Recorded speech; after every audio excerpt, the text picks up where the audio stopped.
Hey guys, I'm back. This is the second video. We're going to talk about um, carbs. Good carbs, bad carbs, what's good for you. Right now, disclaimer, just make sure you run this by your healthcare professional, whatever I suggest. Um, that's important so you don't make any drastic changes. But there's something called the blood type diet, and what that really is all these foods that are out there. Depending on the type of blood you have, it's either going to be a beneficial, neutral, or you're supposed to avoid it, right? So let's talk about something. Doesn't really matter. Banana. Depending on the blood type, this banana may be a beneficial thing for you as as the food, or neutral. And if it's neutral, it could be either beneficial or you may have to avoid it. You may have to make an extra note, or really depends on that. So why that's important is because they've done a lot of research, and this stuff is legit. It will cause you to feel better, right? So in other words, there may be a lot of things you're eating that are not good for you, and there may be a lot of things you're not eating that could be good for you. So check that out. What we're gonna talk about here briefly, just don't want these videos to be too long, but carbs. All I will say is that there's carbs that are created through a process, and there's things in there that are not good for you, or there's carbs that nature creates, and majority of the ones nature creates are far better than the ones that are made somehow. They usually add sugar to it. That's the problem, right? So when you look at packaging, don't have any packaging around, but within arm's reach, but you'll see that there's the little table in the back. You'll see serving and how many carbs it has per serving, or how many carbs it has in total, the package. But underneath of each, you'll also see how many sugars have been added. And that's the food you want to avoid. If you see a bunch of sugars in there, if it's a gram, 1 gram, 3 grams, it's not bad.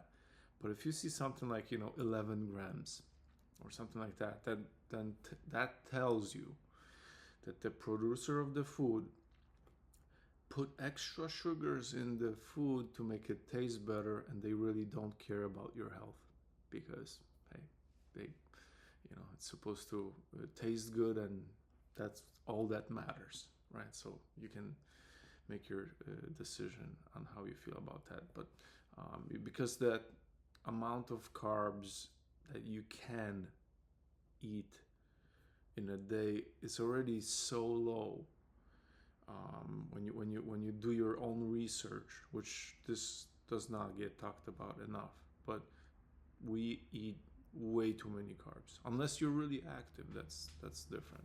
If you're a pro cyclist, then it's a different story. You need a bunch of carbs. But when you're not training, then you don't need them. So you can see how cyclists actually they'll tailor the diet specifically to the activity. Outside of that window, no major carb intake. Day before a major event, carb intake, increased carb intake. During the event, carb intake, because we're cells are burning this energy, and so we're gonna feed the energy to the cells during that exercise. But outside of that window, it's very low, right? Same thing with us. You're not active, low carb intake, very, very small. Probably best to have a window for it, for the carbs themselves, right? You can eat other food groups outside of that window, but have a carb window for the carbs, you know, I don't know, 12 to 2, 1 to 3, something like that, where you eat carbs, and then that will help with amount of insulin that you release, and you're gonna be in a burning mode more throughout the day because of that, which will be very beneficial for you because you will be able to reduce weight quicker, right? So the amount of calories that you need to eat, that's important. That is all true, but really what controls how much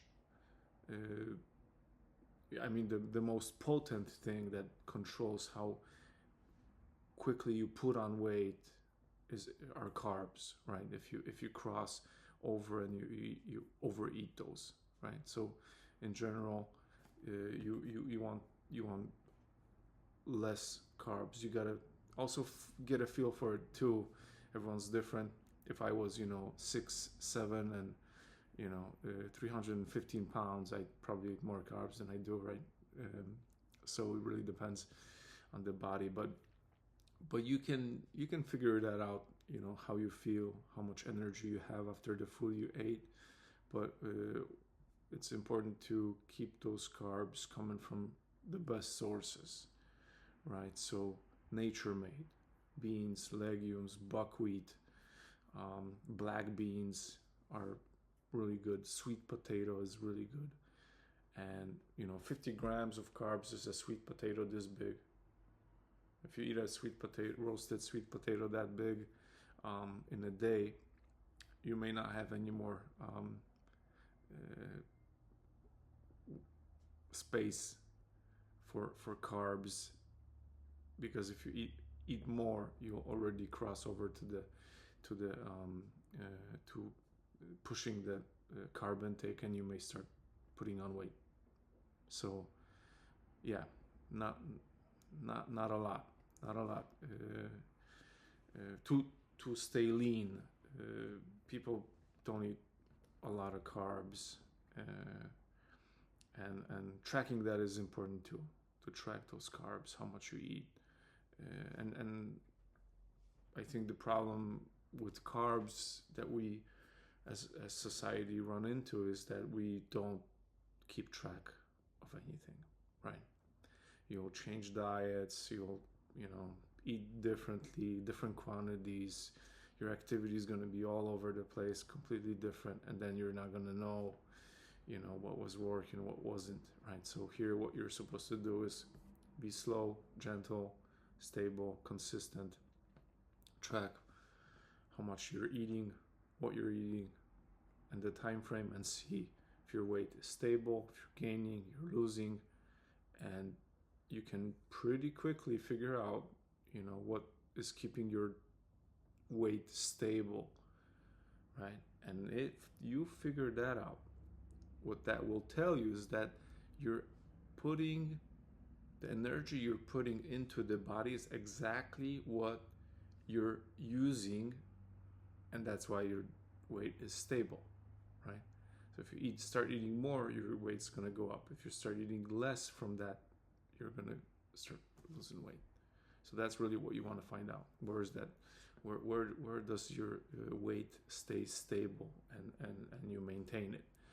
Of course, if you have more weight than you should from your ideal weight, that means you're eating more energy because you're sustaining the extra mass, right?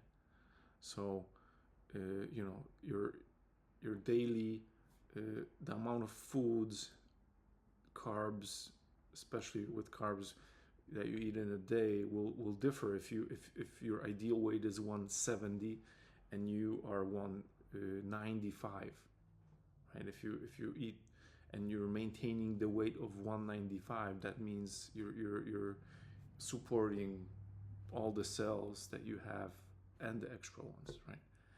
So be mindful of that. All right, that's all I got. Bye.